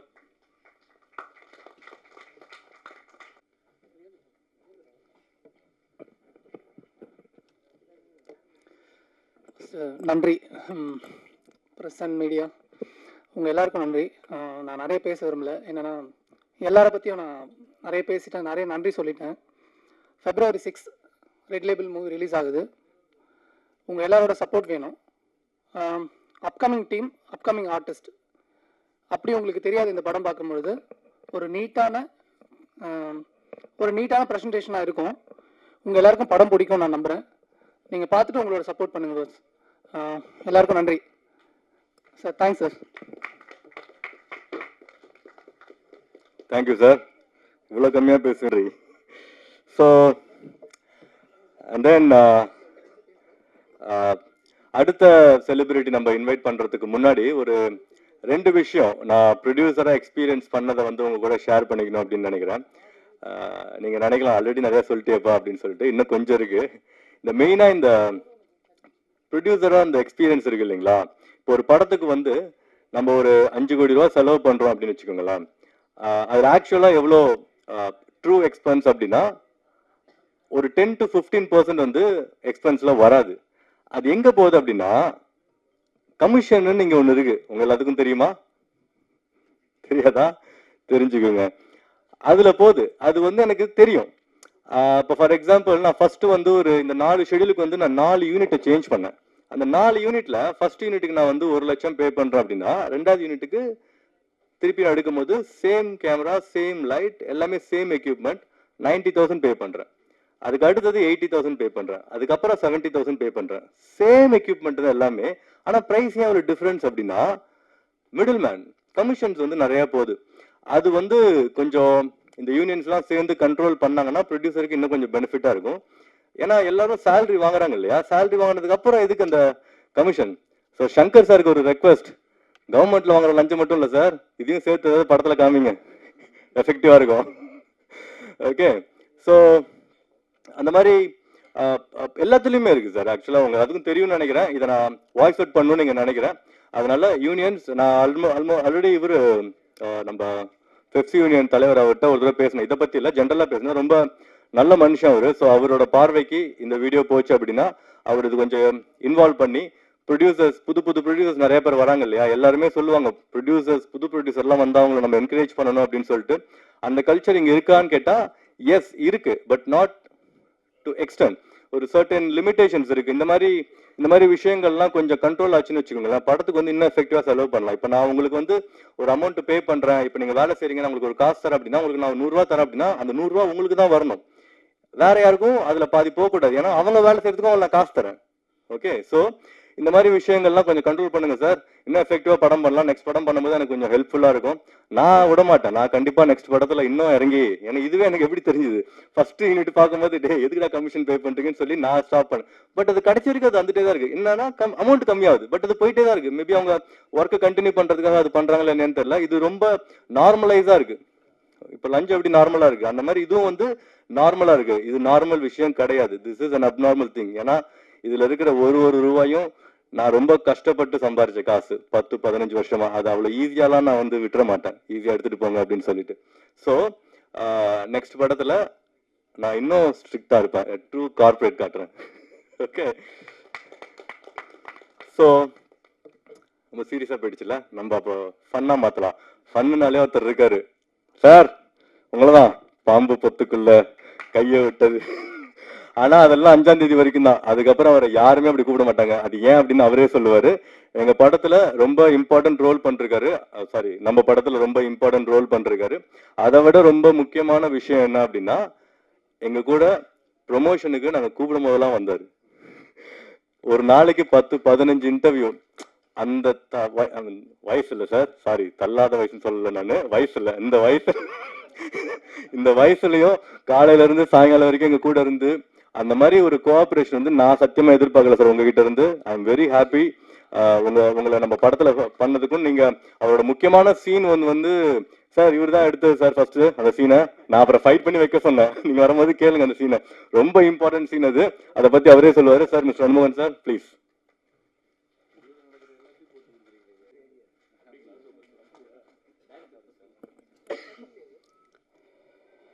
Media நண்பர்கள் அனைவருக்கும் வணக்கமுங்க. அதாவது சினிமாவுடைய வெற்றிக்கு ஒரு படம் வெற்றி அடையணும் அப்படின்னா அதுக்கு முன்னோட்டம் விடுறது அப்படின்றது வந்து நீங்கள் தான். ஏன்னா உங்கள் கையில் தான் இருக்குது. உங்கள் விமர்சனங்களை பொறுத்து தான் தியேட்டரில் க்ரௌடு கூடிகிட்டே போகும். நிச்சயமாக இந்த படம் பார்த்ததுக்கு பிறகு ப்ரிவியூ எப்போ போடுறீங்க உங்களுக்கு? 5ஆம் தேதி பார்த்துட்டு நிச்சயமாக உங்களுக்கு பிடிக்கும். விமர்சனங்களும் நல்லா எழுதுவீங்க, நம்பிக்கை இருக்குது. இந்த படத்தை பொறுத்த வரைக்கும் டோட்டல் யூனிட்டுக்கே நான் நன்றி கடன் பட்டவன். காரணம் வந்து சினிமா என்பது எப்போ முதல் ஆரம்பித்தாங்களோ அந்த சினிமாவை எப்படி வந்து எடுக்கணுங்கிற ஒரு வரைமுறை இருக்குது. அந்த வரைமுறையை ஃபாலோ பண்ணவர் தான் இந்த ப்ரொடியூசர். அதான் அந்த காலத்தில் சினிமா ஆரம்பிக்கிறது முதல்ல வந்து கதையை தான் செலக்ட் பண்ணுவாங்க. ஒரு தயாரிப்பாளர் கதையை கேட்பார், பணம் போடுறவர் முதல் கதையை கேட்பார். இந்த கதை அவருக்கு பிடிச்சதுன்னா இந்த கதைக்கு யார் வந்து திரைக்கதை வசனம் எழுதுனாங்கன்னா அடுத்த ஆளை பிடிப்பாங்க. கதை ரெடி ஆகுது, திரைக்கதை வசனம் எழுதும் யார் ரெடி ஆகுது. இப்போ இந்த 2 பேரும் ப்ரொடியூசர் சேர்ந்து உட்காந்து இந்த கதையை திரைக்கதை எழுதும் 3 பேருமே சேர்ந்து இந்த கதையை யார் டைரக்ட் பண்ணால் நல்லாயிருக்கும். ஏன்னா லவ் ஸ்டோரியாக இருக்கலாம், ஃபேமிலி சப்ஜெக்டாக இருக்கலாம், ஆக்ஷன் மூவியாக இருக்கலாம், எது வேணாலும் இருக்கலாம். ஆனால் இதை யார் இயக்கினால் நல்லாயிருக்கும். அப்போ டைரக்டர் செலக்ட் பண்ணுறாங்க. ஆக கதை, திரைக்கதை வசனம், அதன் பிறகு இயக்குனர், இந்த 3 பேரும் சேர்ந்து ப்ரொடியூசரோட உட்காந்துட்டு தான் இந்த கதைக்கு யார் ஹீரோ, அப்புறம் இந்த கதைக்கு ஹீரோயின் யார், அப்புறம் சப்போர்ட்டிங் கேரக்டர் யார், இந்த குரூப் உட்காந்து டிசைட் பண்ணி தான் ஒரு படம் எடுப்பாங்க. இதுதான் ஃபார்முலாவாக இருந்தது. ஆனால் இன்னைக்கு சினிமா ஒரே ஒரு ஹீரோ சொன்னால் போதும், அவர் சொல்கிறது தான் கதை, அவர் சொல்கிறது தான் ஷார்ட்டு, அப்படி ஆயிடுச்சு. உங்களுக்கெல்லாம் தெரியும். உண்மையிலேயே நாங்கள்லாம் டைரக்ட் பண்ணும்போது எந்த ஹீரோவும் எந்த ஹீரோயின் வந்து இன்டர்ஃபியர் ஆகவே மாட்டாங்க. நாங்கள் சொல்வதை மட்டும்தான் செய்வாங்க. அதனால அந்த காலத்தில் படம் ஹிட்டு. இன்னைக்கு எல்லாத்துலேயும் மூக்கம் நுழைக்கிறது செல்ஃபிஷ். என் சீன் நல்லா இருக்கும், நான் நல்லா இருக்கணும், இருக்கக்கூடாது. ஒரு திரைப்படம் என்பது எல்லாரையும் நம்பி, அந்த யூனிட்டியை நம்பி எடுக்கிறது தான் திரைப்படம். ஸோ செல்ஃபிஷை விட்டுறணும். நான் எந்த ஹீரோவாக இருந்தாலும் சரி, எந்த ஹீரோ தப்பாக நினச்சா எனக்கு இப்போ நான் கவலையப்பட மாட்டேன். எதற்கு சார் ஒரு படத்துடைய வெற்றி என்பது கதை தான். அதை எல்லாரும் நினச்சி பார்த்துக்கணும் முதல்ல. இப்போ வருங்காலத்தில் வர எந்த இயக்குனராக இருந்தாலும் சரி, எந்த நடிகராக இருந்தாலும் சரி, ஃபஸ்ட்டு கதை ஓகே ஆகணும். அந்த அளவில் கதையை முதல்ல சூப்பராக செலக்ட் பண்ணார் ப்ரொடியூசர். அப்புறம் அவர் நடிக்க வந்த கதையெல்லாம் வேற, அது சொன்னால் அடுத்த படமும் எடுக்க ஆரம்பிச்சிருவார். 2வது சுயநலமாக எனக்கு ஒரு சந்தோஷம். இங்கே இந்த வரியை நான் நோட் பண்ணல, இப்போ இங்கே பாடும் பொழுது தான் நோட் பண்ணேன். ரத்தனபுரின்னு ஒரு ஏரியா கோயம்புத்தூரில், அந்த பாட்டில் வரும். இந்த ரத்தனபுரியில் நிறைய சினிமாக்காரங்க சுற்றி தெரிஞ்சிருக்கோம். கோயம்புத்தூர் ரத்தனபுரியில் அந்த ஏரியா தான் எங்கள் வீடு ஃபஸ்ட்டு. அதே ரத்தனபுரி ஏரியாவில் சுற்றி தெரிஞ்சவங்க சத்யராஜ் அவர்கள், சுந்தர் சி அவர்கள், ரகுவரன் அவர்கள், கோவை சரளா அவர்கள், ரஞ்சித் அவர்கள், இந்த மாதிரி அங்கே ஒரு குரூப்பே, ப்ரொடியூசர் கேஆர்ஜி அவர்கள், ப்ரொடியூசர் கே கோபிநாத் அவர்கள், இந்த மாதிரி ஒரு குரூப்பே அந்த ஏரியாவில் நிறைய அங்கேயே சுற்றி தெரிஞ்சவங்க தான். இது உண்மை. ஸோ வந்து எங்கள் ஊரில் நாங்கள் இருந்த ஏரியாவை பாட்டில் கொண்டு வந்ததுக்காக கவிஞருக்கு ரொம்ப நன்றி. அட கைதட்டுங்க, என்னங்க அது? இது கைதட்டெல்லாம் இப்போ கேட்டு வாங்க வேண்டியதாக இருக்குது. சரி, எனிஹவ், சினிமா என்பது திரையரங்குகள் பார்க்கணும், இதுதான் உண்மை. ஏன்னா ஒரு 120 ரூபா கொடுத்து ஒரு படத்தை தியேட்டரில் போய் பார்த்தாதான் இந்த படத்தில் இருக்கிற 120 பேருக்கும் சாப்பாடு, அவங்களால தான் சாப்பிட்றோம். ஆக ஒரு படத்துடைய வெற்றி மறுபடியும் அந்த 120 பேருக்கு இன்னொரு ஒரு ஸ்டெப்பு மேலே போகிறதுக்கு இருக்கு. ஸோ காசு கொடுத்து பார்க்கறது அப்படிங்கிறது வந்து எவ்வளவு யோசிக்க வேண்டியதாக இருக்குது. ஏன்னா 4 பேர்கிட்ட கேட்குற அந்த படத்துக்கு போகலாமா வேணாமான்னு. அதுக்கு காரணம் விமர்சனங்களை பொறுத்து தான் அவனும் கேள்வி கேட்குறான். அடுத்தவங்ககிட்ட போய் படம் பார்த்துக்கிட்டு வந்தவன்ட்டு எல்லாம் போய் கேட்பான், படம் மாப்பிள்ளை எப்படி இருக்கான்னு. ஆனால் நீங்கள் கொடுக்குற விமர்சனம் மட்டுமே ஒரு படத்தை கண்டிப்பாக சில்வர் ஜூபிலி கொண்டு போய் நிறுத்தும். அது உங்கள் கையில் தான் இருக்கு. நிச்சயமாக இந்த படத்தை நீங்கள் பார்க்கும் பொழுது நிச்சயமாக நல்லா தான் விமர்சனம் எழுதுவீங்க, நோ டவுட். பேசிக்காக நானும் ஒரு ரைட்டர் டைரக்டருக்குனால சொல்கிறேன். நிச்சயமாக அந்த படம் மாபெரும் வெற்றி. இந்த படம் தியேட்டருக்கு வரும்போது ரெட் லேபிள்ன்ற டைட்டில் வச்சுட்டு படம் பார்க்க வருவாங்க. படம் பார்த்து வெளியே வரும்பொழுது நிச்சயமாக ரசிகர்கள் இதுக்கு கொடுக்கப்படும் முத்திரை green green green green label. இதில் மாற்று கருத்து கிடையாது. இப்போ அவர் சொன்னார், என் படத்தில் வந்து ஒரு கேரக்டர், அதாவது எனக்கு முன்னாடி எனக்கு 2 பேர் இருந்தது. தமிழ்நாட்டுக்குள்ளே எங்கே போனாலும் சரி என்னை பார்த்தா அனுமோகன் யாருமே கூப்பிட மாட்டாங்க. யார் பார்த்தாலும் அப்புறங்க பாவம் புத்து எப்படி இருக்கீங்கன்னு தான். 2வது டைலாக்கு, எனக்கு நீங்கள் தானே இந்த புறாவுக்கே பெல் அடிச்சதும்பாங்க. ஆனால் இந்த படம் வந்ததுன்னா அதை 2ஐயும் விட்டுட்டு வேற மாதிரி கூப்பிடுவாங்க. என்னன்னு கேட்குறீங்களா? சிரிக்கக்கூடாது, ஆனால் சொன்னால் சிரிப்பீங்க. குஞ்சு, டே குஞ்சு. ஆர்வி உதயகுமாருடைய பிஏ வச்சு அவர் எம்எல்ஏ கேரக்டர் பண்ணிக்காது. அவருடைய பிஏ நான் தான். குஞ்சப்பன் அப்படிங்கிற பேரை அப்பனை கட் பண்ணிட்டு அடிக்கடி எனக்கு கூப்பிடுற பேர் அதுதான். குஞ்சப்பா இங்கே வா, என்றா கொஞ்சம் பண்ற நீ, இப்படியே பேசிட்டு இருப்பாரு. ஆக இனிமேல் என்னை வந்து பப்ளிக்கில் தமிழ்நாட்டில் 7ஆம் தேதி காலையிலேருந்து குஞ்சுன்னு தான் கூப்பிடுவாங்க. உண்மையிலே சொல்கிறேன், என் நெஞ்சு நிறைந்த வாழ்த்துக்கள். ஏன்னா ஒரு படத்தில் நடிக்கும் பொழுது ஒரு கேரக்டருடைய பெயரை உச்சரிக்கிற அளவுக்கு ஒரு வாய்ப்பை 3வது தரமாக கொடுத்துருக்காங்க இந்த யூனிட். அவர்களுக்கு என்னுடைய நன்றி. இந்த திரைப்படம் 2026 இந்த திரைப்படம் வெளிவந்ததுக்கு பிறகு நிச்சயமாக இந்த படத்தில் ஏதாவது ஒரு தேசிய விருது வாங்கியே தீரும். வாழ்த்துக்கள் வாழ்த்துக்கள் வாழ்த்துக்கள். Thank you sir.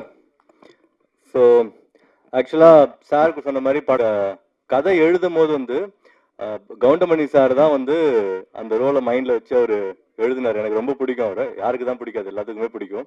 ஸோ அவரை வச்சு எழுதணும். பட் அவரை போய் அப்ரோச்லாம் பண்ண முடியாது இல்லையா? ஸ்ட்ரைட்டாகவே என்கிட்ட சொன்னாங்க, அவர் வீட்டுக்குள்ளே சேர்க்க மாட்டாருப்பா அப்படின்னு. சரி எதுக்கு, பட் எழுதுறது அவரை வச்சு தான் எழுதணும். அதுக்கப்புறம் நிறைய பேர் அப்ரோச் பண்ணோம். ஸ்ட்ரைட்டாகவே முனிஷ்காந்த் சார் வந்து அதை பண்ணல. இதில் வந்து ஒரு ஃபன்னியான ஈவெண்ட் என்ன அப்படின்னா, மேபி இது உங்களுக்குலாம் பழகிருக்கலாம், எனக்கு ரொம்ப புதுசாக இருந்தது அந்த அனுபவம்.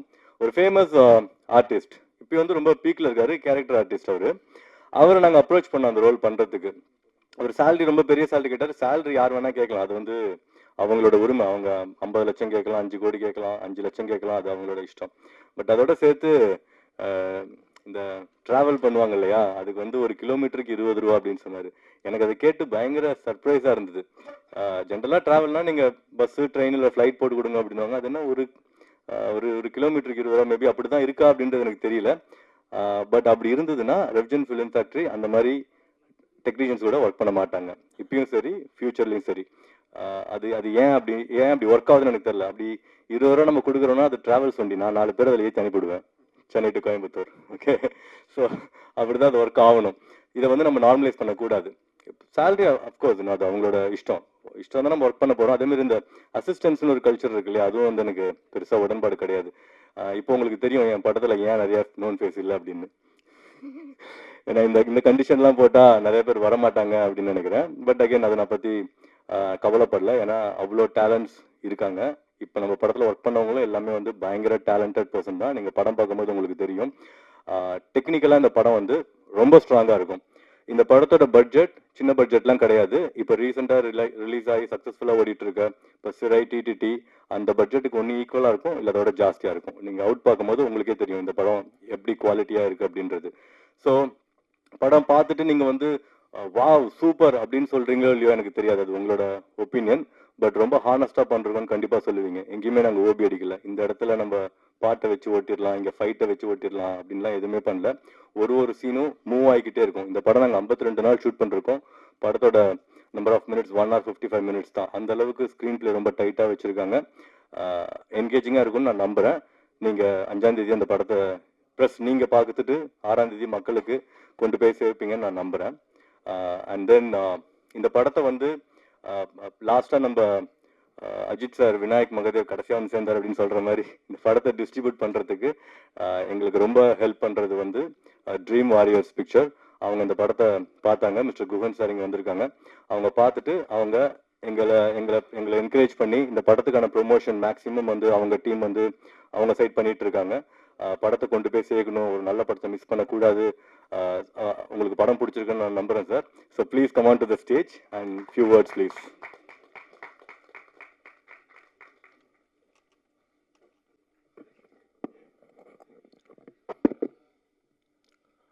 பத்திரிகை ஊடகத்துறை நண்பர்கள் அனைவருக்கும் மாலை வணக்கம்.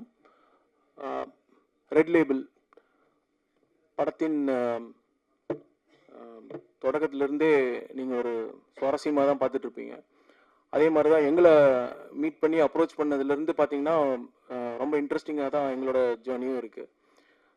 இதில் த்ரூ அவுட்டாக பார்த்தீங்கன்னா திரு லெனின் சார் அவரோட சின்சியாரிட்டி தெரியுது.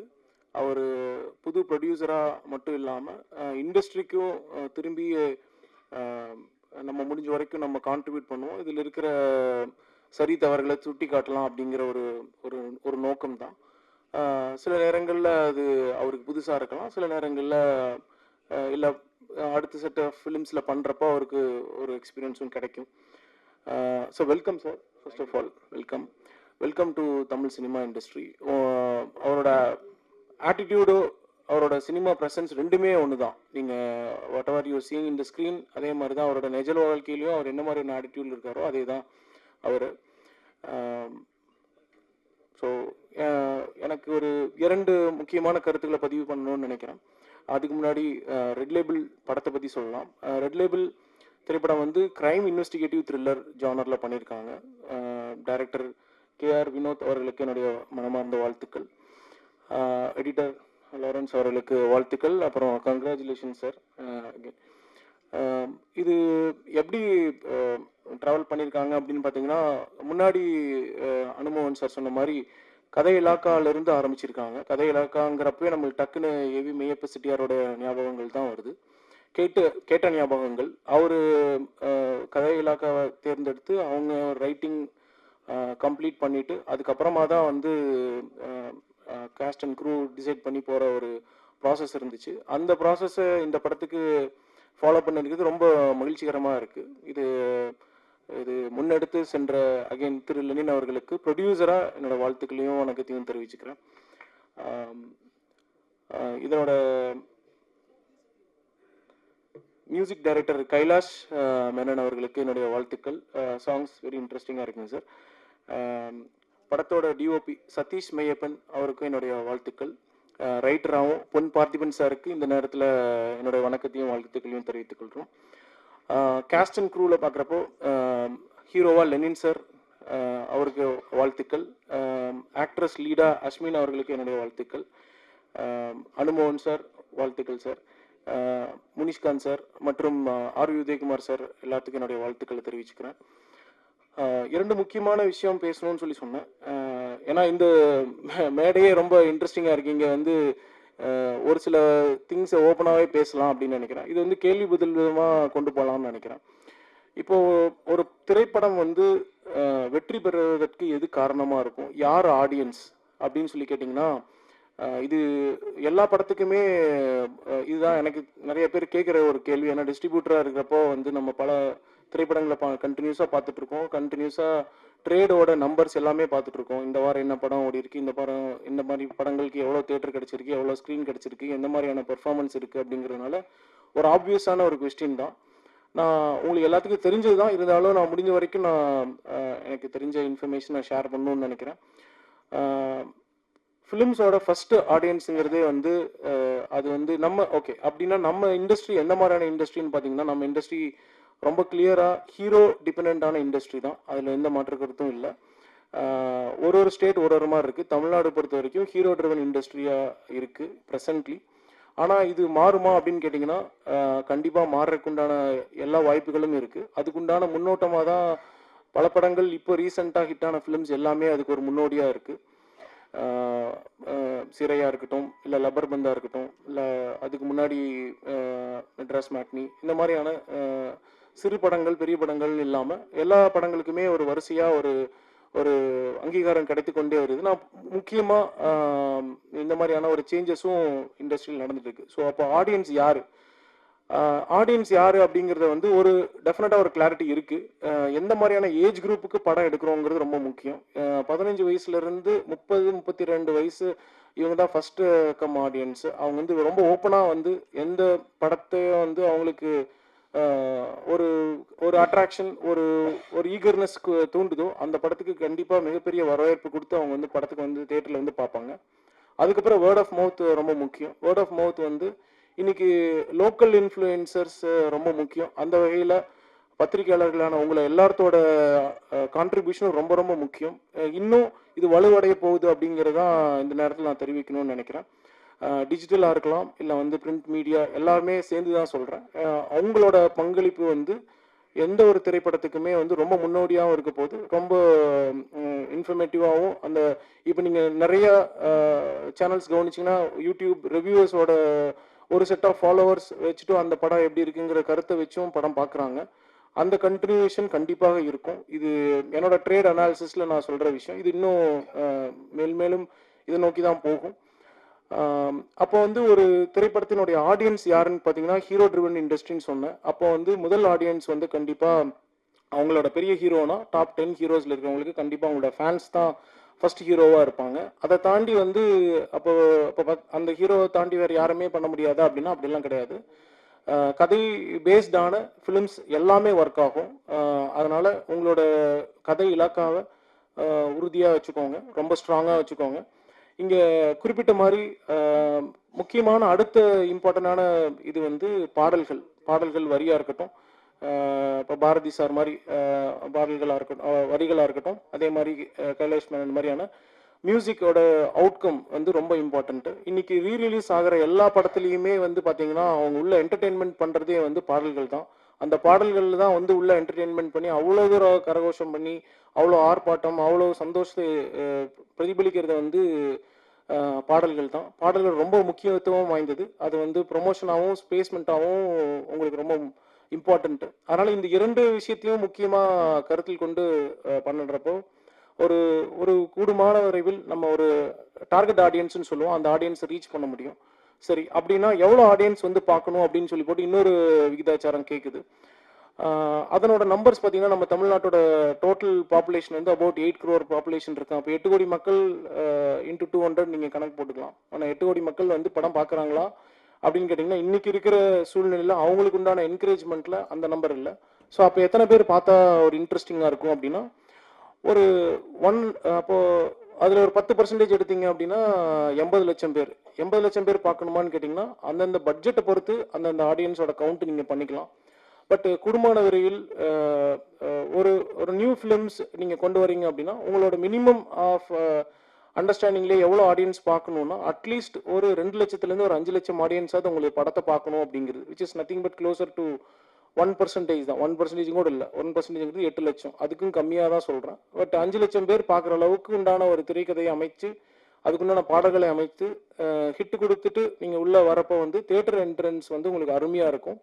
இதுதான் பேசிக்கான ஒரு விஷயம். இதுதான் என்னோட அண்டர்ஸ்டாண்டிங்கில் இருக்கிற அந்த டார்கெட் ஆடியன்ஸோட ரீச்சிங் பாயிண்ட்டாக இருக்கும். இது பெரிய ஹீரோவுக்கும் அந்த பட்ஜெட்டுக்கும் பொருந்துமான்னு கேட்டிங்கன்னா பொருந்தருக்கு அவங்க ஆல்ரெடி இது எல்லாமே தாண்டி தான் வர்றாங்க. அதுக்கு மேலேயும் சில விஷயங்கள் அது வேணும். அதனால் அந்த டாப்பிக்கு நான் போகலை. ஸோ பேசிக்காக நியூ கமர்ஸுக்கு இதுதான் டார்கெட் ஆடியன்ஸ். இதுதான் முதல் கேள்வியோட பதில். இப்போ ரெண்டாவது ஒரு முக்கியமான விஷயத்த ஒன்று சொல்லணும்னு நினைக்கிறேன். இது ரொம்ப இன்ஃபர்மேட்டிவாக தான் இருக்கும்னு நினைக்கிறேன். But please bear with me. Affordability of the audience என்ன மாதிரி இருக்கும் அப்படின்னு சொல்லி போட்டு கேட்குறாங்க. சினிமா மிகவும் அதாவது என்ன சொல்கிறதுன்னா மோஸ்ட் எக்கனாமிக்கலி அப்போ சினிமாவோட அஃபோர்டபிலிட்டி எந்த மாதிரி இருக்கும், சினிமாவோட பயணம் எந்த மாதிரி இருக்கும், சினிமாவோடைய எதிர்காலம் எந்த மாதிரி இருக்கும் அப்படிங்கிறது எல்லாமே இதில் ஒரு அடங்கின மாதிரியான ஒரு கேள்வி தான் அது. இருந்தாலும் நான் முடிஞ்ச வரைக்கும் நான் கவர் பண்ணுறதுக்கு பார்க்குறேன். ஃபர்ஸ்ட் கொஸ்டினே அஃபோர்டபிலிட்டி தான். அஃபோர்டபிலிட்டினா என்ன அப்படின்னா எக்கனாமிக்கலி நம்ம ஒரு படத்துக்கு எவ்வளோ ஸ்பெண்ட் பண்ணுறோம் அப்படிங்கிறது ரொம்ப முக்கியம். ஒரு படத்தோட ஸ்பெண்டிங்கிறது டைரெக்டாக டிக்கெட்டோட காஸ்ட்டில் தான் இருக்கும். அந்த டிக்கெட்டோட காஸ்ட்னு எடுத்துட்டிங்கன்னா இப்போ 150 ரூபாலேருந்து 200 ரூபா அப்படிங்கிறது தான் ஸ்டாண்டர்டான டிக்கெட் ரேட்ஸில் இருக்குது. 100 ரூபா, 150, 200. இந்த காஸ்ட் ஸ்டில் எல்லா தரப்பு மக்களுக்கும் அஃபோர்டபுளான ஒரு என்டர்டெயின்மெண்ட். எல்லாத்துக்குமே என்டர்டெயின்மெண்ட் வேணும். ஆடியன்ஸ்க்கு வேண்டியது கண்டென்ட். அந்த கண்டென்ட் சரியான கண்டென்ட் கொண்டு வரப்போ கண்டிப்பாக ஆடியன்ஸ் வருவாங்க, பெருந்திரளாக வருவாங்க. அப்போ இப்போ இந்த டிக்கெட் ரேட் மட்டும்தான் டிசைடிங் ஃபேக்டரானு கேட்டிங்கன்னா இல்லை. இது மேபி சிலருக்கு ஒரு ஒரு ஒரு தோன்றதில் கூட இருக்கலாம். பட் இருந்தாலும் நீங்கள் கண்டிப்பாக நினைவுக்கு அதாவது ஒரு ரீகால் பண்ணணுங்கிறதுக்காக சொல்கிறேன். இதை தாண்டி அவங்க ஒரு ஃபேமிலியாக உள்ள வரணும் அப்படின்னா வேறு என்னென்ன மாதிரியான ஸ்பெண்டிங் இருக்குது அப்படின்னு பார்த்தீங்கன்னா அந்த இடத்துல தான் பெரிய கேள்விக்குறிகள்லாம் முன்னாடி வருது. முதல் கேள்விக்குறி வந்து இது வந்து நான் ப்ரெஸ்ஸுக்குமே ஒரு சின்ன வேண்டுகோள் தான். நீங்களுமே இதை பற்றி ஒரு சின்ன ஆராய்வுகள் பண்ணி நீங்களுமே உங்களுக்கு தெரிஞ்ச அந்த பதிவுகளை பண்ணணும். ஏன்னா நீங்கள் திருத்தணும் இண்டஸ்ட்ரிக்கு, உங்களோட விமர்சனங்கள் ரொம்ப முக்கியங்கிற பாயிண்ட்ல இந்த டாப்பிக்கை சொல்லுறேன். ஒரு காஃபின்னு எடுத்துட்டிங்கன்னா காஃபி என்ன ரேட்டில் வருது அப்படின்னா இன்றைக்கி வந்து 90 ரூபாலேருந்து 150 ரூபா வரைக்கும் இருக்குது. அப்போ 150 ரூபா டிக்கெட்டே இருக்குது. இப்போ காஃபி உள்ள 150 ரூபாயான்னு கேட்டீங்கன்னா 150 ரூபா தான். இல்லை சார் எங்கள் தேட்டரில் 120ன்னு சொல்லலாம். நான் இது வந்து பொதுவாக எல்லா தேட்டருக்குமே அப்ளிகபிள். எந்த ஒரு இண்டிவிஜுவல் தேட்டரும் நான் பொதுவாக சொல்லலை. மல்டிப்ளெக்ஸுக்கும் அப்ளிகபிள், சிங்கிள் தேட்டருக்கும் அப்ளிகபிள், ஆல் ஃபார்ம் ஆஃப் தேட்டர்ஸ்க்கும் அப்ளிகபிள் தான். ரைட். அப்போது என்ன மாதிரியான காஸ்ட்டில் இருக்குதுன்னு பார்த்தீங்கன்னா இன்றைக்கி வந்து ஒரு 150 ரூபால வரைக்கும் ஒரு காஃபி ரேட் கொடுக்க முடியும். அதே காஃபியோ டீயோட ரேட் நீங்கள் வெளில போய் குடிச்சிங்கன்னா 20 ரூபா 30 ரூபா தான். அப்போ அதே வெளியில் 20 ரூபா 30 ரூபா கொடுக்குற ஆடியன்ஸ் வந்து உள்ளுக்குள்ளே வந்து 90 ரூபா கொடுக்க முடியுமா? இந்த கேள்விக்கு நான் பதில் சொல்ல முடியாது. சரி, பப்ஸ் என்ன ரேட்டில் இருக்குது அப்படின்னு பார்த்தீங்கன்னா 120 ரூபாவில் இருக்குது. 120 ரூபாவில் இருக்கிற பப்ஸ் வந்து வெளியில் இருக்கிற பப்ஸ் வந்து 30 ரூபா. ஸோ இது 20 ரூபா. சரிங்க சார். இப்போ இது வந்து 130 ரூபாய்க்கு வந்து வாங்க முடியுமா? எனக்கு தெரியல. ரைட். இல்லை சார், இப்போ வந்து டிக்கெட் ரேட் முன்னாடி வந்து 100 ரூபாவில் இருந்தப்போ வந்து பாப்கார்னோட ரேட் வந்து அந்த பேக்கெட்டில் போட்டு கொடுத்து அந்த மாதிரி வீல் சிப்ஸ் கொடுத்த பீரியடெல்லாம் இருக்குது. இன்றைக்கி அதை தாண்டி இன்னும் கொஞ்சம் ஹைஜீனிக்காக கொண்டு வந்துட்டோங்கிறது ஓகே. பட் ஆனால் அந்த பீரியடில் இருந்த ரேட் வந்து 20 ரூபா. இன்றைக்கி இருக்கிற ரேட் வந்து ஒரு பஃப்ஸ் நீங்கள் ஒரு பாப்கார்னோட ரேட் பார்த்தீங்கன்னா 20 ரூபா இருந்து இன்றைக்கி வந்து பல மடங்குகள் ஜாஸ்தியாக இருக்குது. 150 ரூபாவில் தொடங்கி 700 ரூபா வரைக்கும் இன்றைக்கி பாப்கார்னோட ரேட் இருக்குது. இது உங்கள் எல்லாத்துக்குமே தெரிந்தது தான். இது இந்த மாதிரியான டிஃபால்ட் ப்ரெஷர்ஸ்ன்னு சொல்லுவோம். டிஃபால்ட் ப்ரெஷர்ஸ் வந்து ஆடியன்ஸ் கொண்டு வரப்போ இதுக்கு அவங்களுக்கு எந்த மாதிரியான ஒரு என்கரேஜ்மெண்ட் கொண்டு வருங்கிறது தான் ஒரு கேள்வியாக இருக்குது. அப்போ என்ன ஆகுனா economically still very very compact ticket ரேட்ஸில் இருக்கிற ஒரு சினிமா இண்டஸ்ட்ரி உள்ளே வரப்போ அது எந்த மாதிரி மாற்றத்தை கொடுக்குது, எந்த மாதிரியான எக்ஸ்பீரியன்ஸை கொடுக்குது, அப்போ எந்த மாதிரியான தாக்கத்தை கொடுக்குது அப்படிங்கிறது ரொம்ப இம்பார்ட்டண்ட். அப்போ என்ன ஆகுனா இது ஏன் இந்த கேள்விகள்லாம் கேட்குறேன் அப்படின்னா இது எந்த மாதிரியான தாக்கத்தை வந்து கொடுக்கும் அப்படின்னா இது ஒரு பட்ஜெட் காம்பேக்ட் பட்ஜெட்டில் பண்ணுற ஃபிலிம்ஸ்க்கு தான் வந்து இதனோட இம்பேக்ட் ரொம்ப ஜாஸ்தியாக இருக்கும். ஒரு ஓப்பன் மைண்டடாக வந்து படம் பார்க்க முடியாமல் அவங்க இந்த காஸ்ட் ஃபேக்டரில் உள்ளே கொண்டு வந்துட்டு எனக்கு திருப்தி அடைஞ்சுதாங்கிறது என்ன அப்படின்னா அவங்க கொடுக்குற காசுக்கு உண்டான ரிஃப்ளெக்ஷன் தான் அது.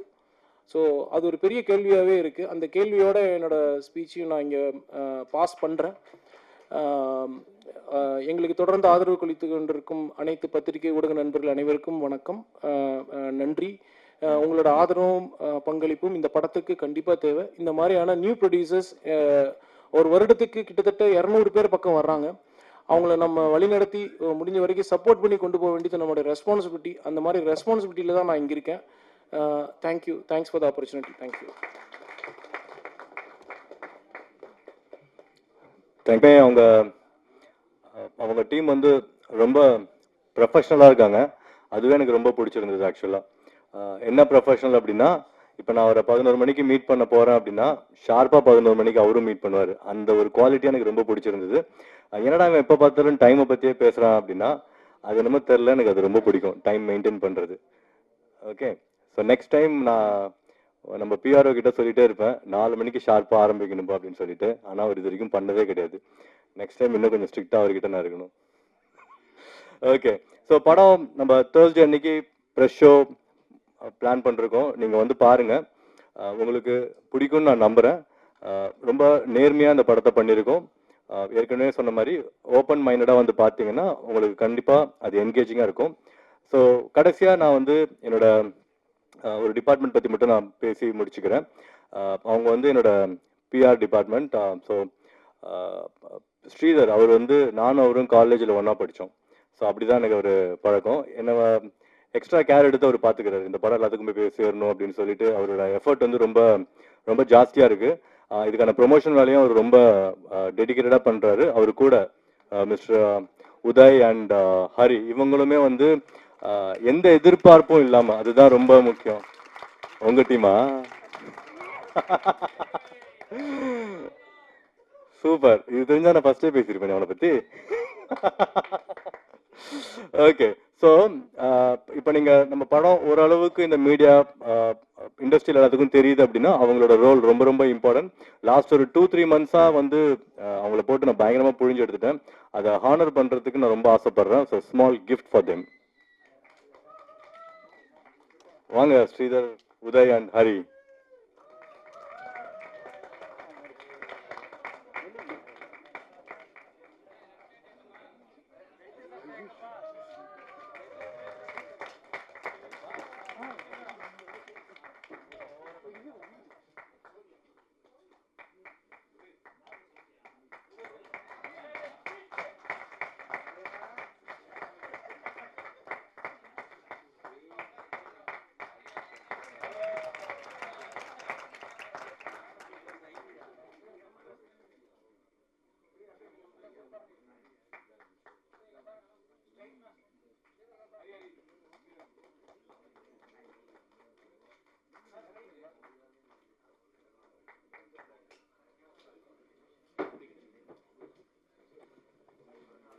இன்னொரு 2 வருஷத்துக்கு முன்னாடினா இதுவே பெரிய காயினா இருந்திருக்கும்.